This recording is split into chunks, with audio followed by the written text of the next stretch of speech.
한없이 가벼운 리뷰 채널 아트미디 NDJ입니다. 이번 영상에선 4가지 DAC 겸 헤드폰 앰프를 비교해 보겠습니다.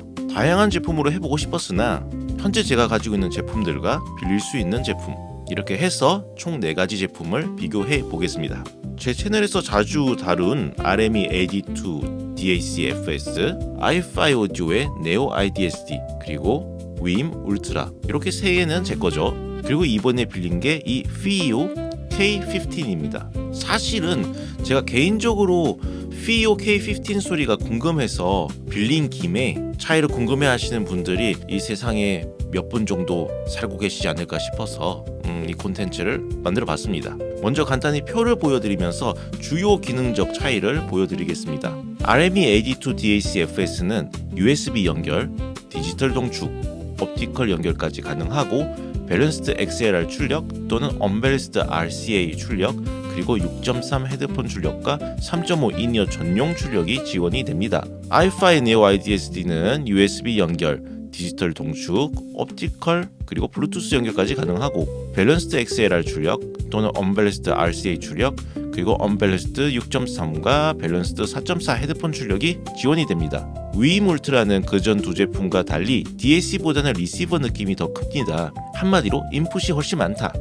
아날로그 RCA 라인 입력, RCA 포노 입력, USB 메모리 입력, 옵티컬 입력, HDMI 입력, 블루투스 입력, 그리고 RCA 라인 아웃, 서브 보형 아웃, 옵티컬 아웃, 디지털 동축 아웃, 3.5 헤드폰 아웃, 그리고 스트리밍 기능이 있습니다.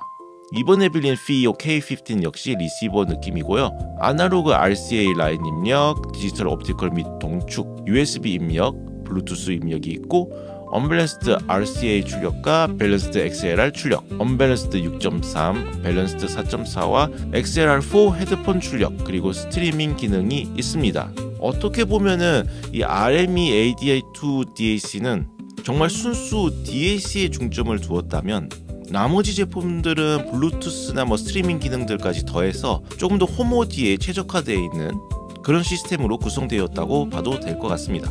높은 가격 순으로 말씀드리면 ADI2 DAC-FS, 네오 IDSD, K15, 그리고 윈 울트라입니다. 가격 표기는 현재 촬영하는 시점 가격입니다. 그럼 비싼 순으로 평을 시작하겠습니다. 아까도 말씀드렸지만 이건 리뷰가 아니라 비교입니다.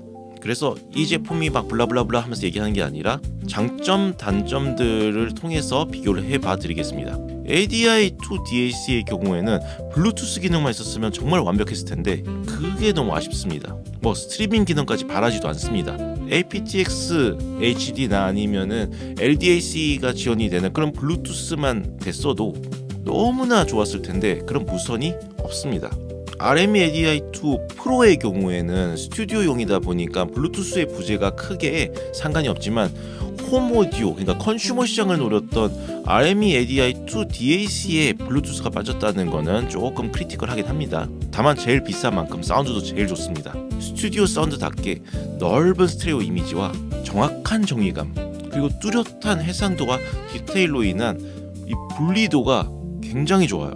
다만 로우 대역이 살짝 아쉽긴 합니다. 대한민국 아파트 층간 소음에 최적화되어 있는 로우 대역이라고 보시면 될 것 같아요.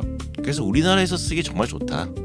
하지만 조금 더 베이스가 잘 나오게 해줬으면 얼마나 좋았을까 그런 생각이 드네요. 물론 이퀄라이저가 있기 때문에 로우를 증폭해줄 수 있지만 기본적으로 잘 나와줬으면 더 자연스럽고 좋았겠죠. 그리고 이 RME ADI2 DAC에 필적할 만한 제품이 바로 이 i5 오디오 네오 IDSD입니다. 이 제품은 분리도나 솔직한 면에서는 확실히 RME ADI2에 비하면은 한 수 아래이지만 대신 더 듣기 좋은 예쁘고 화려한 사운드가 일품입니다. 저음 표현도 확실히 ADI2보다 더 좋습니다. 기능적으로는 정말 필요한 모든 연결이 다 있는 훌륭한 DAC이지만 안타깝게 EQ가 없습니다. 그러니까 네오 IDSD2의 경우도 사실상 베이스 부스터, 트래블 부스터는 있지만 이퀄라이저가 있진 않아요. 그런데 네오 IDSD 1의 경우는 그 부스터도 없습니다. 그냥 이 사운드 그대로 받아들여라 요거죠. 그래서 만약 톤 조절이 안 되는 스피커를 사용할 경우 기본적으로 베이스가 센 스피커를 사용한다면 같이 벙벙거리는 사운드가 나올 수가 있습니다. 한마디로 사운드를 잡아줄 수가 없는 거죠. 그 부분이 아쉽긴 한데 어쨌든 뭐 사용법 면에서는 가장 간단하고 쉽습니다. 제일 직관적인 기기라고 볼 수 있어요. 다만 얘한테 폭탄이 하나 있죠. 풀 볼륨 모드 있으니까 무조건 그거 확인하셔야 됩니다. 스피커 날아가고 창문 날아가고 이웃과의 관계도 날아갑니다. 그리고 다른 무엇보다 LDAC 코덱이 지원이 돼서 저 같은 갤럭시 유저로서는 너무나 반갑죠. LDAC가 지원되는 기기가 있다면 최고의 대역폭을 누릴 수가 있습니다. 다음은 K15인데요. K15는 사운드가 약간 이 두 제품에 비하면 좀 어둡습니다. 즉 다시 말해 베이스가 상대적으로 강하고 하이 대역이 i5 오디오나 RME처럼 시원시원하진 않아요. 적나라하게 쏟아지는 톤은 아닙니다. 하이 프리퀀시가 비교적 일찍 롤오프 되어 있는 게 좋게 말하면 부드럽게 들리고 나쁘게 말하면 약간 답답할 수는 있습니다. 특히 저 같은 하이 프리퀀시 러버들한테는 조금 답답하게 들릴 수 있습니다. 그런데 이거는 어디까지나 ADI2 DAC와 i5 오디오 네오 IDAC랑 비교를 했기 때문에 그렇지 얘 자체가 막 그렇게 답답한 사운드는 아닙니다. 그렇기 때문에 이 제품이 하이 대역이 별로인 제품이다라고 평가하기에는 좀 그렇고 뭐 직접 들어보시고 판단해 보시면 될 것 같아요. 대신 헤드폰 앰프는 또 일품입니다. 이 i5 오디오 네오 IDAC랑 헤드폰 앰프만큼은 거의 동급이다. 사실 제가 이 제품을 써보기 전에 어떤 제품인지 궁금해서 좀 다른 리뷰들을 봤는데 대부분 리뷰에서 말하는 게 얘를 DAC보다는 헤드폰 앰프로 봐달라 라는 의견을 많이 봤어요. 왜 저럴까 라고 생각했는데 막상 들어보니까 이해가 됩니다. 뭐 그렇다고 해서 그러니까 라인아웃 그러니까 스피커 사운드가 별로라기보다는 헤드폰 사운드가 굉장히 좋아요.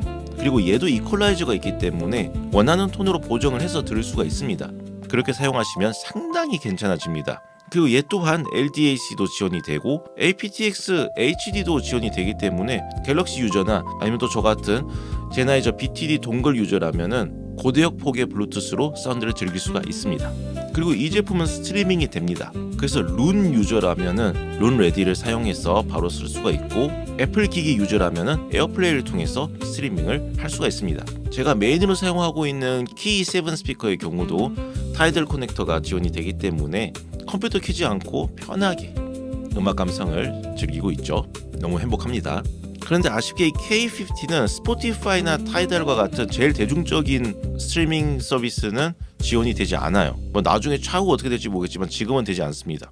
그래서 룬을 가입해서 룬으로 통합해서 쓰셔야 됩니다. 이게 조금 패착입니다. 스포티파이랑 타이달도 지원을 했어야지.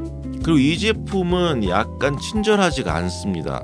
매뉴얼이 되게 불친절해요. 디테일이 굉장히 떨어집니다. 처음 써보시는 분들은 당황할 수도 있어요. 일단 재밌는 게 액정이 8, 90년대 전축 액정 같은데 터치가 됩니다. 전 절대 터치가 안 될 줄 알았는데 터치가 되더라고요. 그래서 터치를 통해서 매뉴얼을 들어가야 되는데 맨 처음에 해줘야 될 거는 펌웨어 업데이트입니다. 터치를 통해서 네트워크 메뉴 들어가셔가지고 와이파이나 아니면 랜선 잡아주신 다음에 펌웨어 업데이트부터 하세요. 그리고 끝나면은 앞에 전원 끄고 뒤에 후면부 전원까지 다 끈 다음에 다시 다 켜주세요. 그렇게 재시작해야 모든 기능이 정상화되지 앞에 전원만 껐다고 해서 이게 완전히 꺼진 건 아닌가 보더라고요. 재부팅 개념이 아닌 것 같습니다. 그냥 스탠바이 모드인 것 같아요. 그래서 전 분명히 펌웨어 업데이트까지 했는데도 아무것도 안 돼서 굉장히 당황했었는데 뒤에 껐다 키니까 그때부터 이제 잘 되더라고요. 자, 그리고 마지막은 윈 울트라입니다. 제가 제일 마지막에 산 DAC죠. 윈 울트라는 HDMI까지 완벽하게 소화하는 홈 오디오 기기이다. 그리고 타이달 커넥터에 스포티파이까지 가장 대중적인 스트리밍 서비스를 다 지원하기 때문에 굉장히 편리합니다. 물론 그것뿐만이 아니에요. 애플 뮤직이나 아니면 코브스 이런 것까지 전부 다 됩니다. 제가 스포티파이랑 타이달을 쓰기 때문에 그렇게 두 개를 먼저 언급한 겁니다. 그리고 액정이 굉장히 예뻐요. 스트리밍 플레이하는 곡의 커버까지 다 표기가 됩니다. 액정이 진짜 예뻐요. 마치 예전 아이팟을 상기시키는 그런 느낌입니다. 그러니까 K15이 옛날 레트로 전축 감성이라면 이 윈 울트라는 굉장히 모던한 감성이라고 보시면 될 것 같습니다. 지금 이렇게 영상에서 딱 봐도 그렇지 않나요? 다만 윈 울트라는 블루투스가 고대역 블루투스 코덱은 지원하지 않아요. 그게 너무 아쉽습니다. 근데 어차피 스트리밍 서비스가 되기 때문에 블루투스에 그렇게 크게 신경 쓰지 않고 설계한 것 같아요. 일리 있죠. 소리는 솔직히 말해서 해상도 면에서는 이 4개 중에서 가격만큼 제일 아래이긴 합니다. 다만 밸런스는 제일 좋다고 봐도 무관합니다. 왜냐? 윈 울트라에는 윈만의 필살기가 있죠. 바로 룸 칼리브레이션 기능입니다. 제가 윈 울트라로 제대로 칼리브레이션해서 쓰기 영상을 따로 만들었었는데 거기에 보이신 것처럼 저는 좋은 오디오 인터페이스와 측정용 마이크로 칼리브레이션을 해서 사용 중이기 때문에 굉장히 플랫합니다. 밸런스가 아주 좋게 보정되었어요. 진짜 4개 중에서는 제일 플랫하게 들립니다. 헤드폰은 윈 울트라는 그냥 사용하지 마세요. 따로 별도의 헤드폰 앰프를 사용하실 거 아니면은 윈 자체의 헤드폰 앰프는 확실히 이 새 제품을 먼저 들어서 그런지 몰라도 좀 많이 떨어집니다. 그 와중에 사운드 밸런스는 또 좋아요. 역시 윈의 칼리브레이션 기능은 필수입니다. 그리고 스마트폰으로 하시지 마시고 오디오 인터페이스에 측정용 마이크 같은 거 연결해서 그렇게 해서 보정하시길 바랍니다. 스마트폰으로 하시면 소리 이상해져요. 그래서 이런 것들 다 생각해보면은 윈 울트라는 가성비는 진짜 좋은 거예요. 그러니까 제가 거실에서 제 메인 DAC로 사용하고 있죠. 쓰기 편하고 다 되는 윈 울트라가 저는 제일 마음에 들어서 거실 메인 장비로 쓰고 있습니다. 자, 그럼 장르 정리하겠습니다. 아주 선명하고 디테일한 사운드를 원하신다면 RME ADI2 DAC가 답일 수 있다. 하지만 저음이 이 4개 중에서 상대적으로 좀 약한 편이다. 하체 부실이라고 보면 되겠죠. 시원하고 예쁘고 꽉 찬 사운드를 원한다면 i5 오디오 네오 IDSD를 추천하지만 이퀄라이저가 따로 없기 때문에 톤 조절이 가능한 스피커와 함께 사용하길 권장합니다. 대신 그만큼 오디오 소스 선택 말고는 사용하기는 제일 편하다. 룬 유저라면은 룬 레디가 지원되는 이 K15이 정말 괜찮을 거다. 사운드도 이퀄라이저로 다 보정이 가능하니까 약간 베이스로 치우쳐 있는 이 사운드 밸런스도 EQ를 잘 만져서 잡아주시면 된다. 타이달 커넥트 그리고 스포티파이까지 원하고 TV랑 같이 HDMI로 연결하고 싶다면은 이 윈 울트라가 딱이다. 저는 뭐 K15 말고는 이 3가지 제품을 다 가지고 있다 보니까 서로 용도에 맞게 잘 쓰고 있습니다. 아까 말씀드린 것처럼 윈 울트라의 경우는 거실에서 TV랑 스피커랑 연결해서 그냥 소파에 앉아서 감상하기 좋고요.